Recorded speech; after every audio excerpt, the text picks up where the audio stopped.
سیلابی صورتحال سے متعلق آپ کو اپڈیٹ کریں گے۔ بادل پھٹنے سے سوابی میں تباہی، 15 افراد لقمہ اجل بن گئے۔ گدون، سرکوئی، بانڈا میں سیلابی ریلے میں 12 گھر ڈوب گئے، متعدد گاڑیاں پانی میں بہہ گئیں، چھتوں پر پناہ لیے 70 افراد کو ریسکیو کر لیا گیا۔ شدید بارش سے مکان کی چھت گر گئی، ملبے تلے دب کر 4 افراد جان سے گئے، 7 شدید زخمی ہو گئے۔ کرک میں تیز بارش کے باعث ندی نالوں میں طغیانی، سیلابی ریلوں سے سڑکیں بند ہو گئی، مختلف مقامات پر زمینی رابطہ منقطع۔ مردان، سوات، منگورہ، پارا چنار میں بارش، خوشاب میں طوفانی بارش سے برساتی نالے بپھر گئے، نوشہرہ میں چھت گرنے سے میاں بیوی چل بسے، ہری پور میں سیلابی ریلوں سے ریلوے روڈ بند ہو گیا، گلیات میں بھی تیز بارش، توحید آباد مری میں شدید بارش، شانگلہ گلی ایوبیہ سمیت متعدد روڈ لینڈ سلائیڈنگ کے باعث بند ہیں۔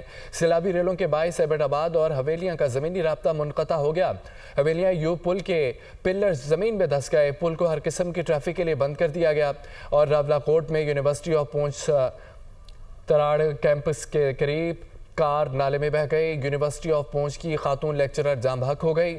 اسلام آباد، کشمیر، خیبر پختونخوا، پنجاب میں 21 اگست تک شدید بارشیں متوقع ہیں، بلوچستان کے 20 علاقوں میں طوفانی بارشوں کی پیشگوئی۔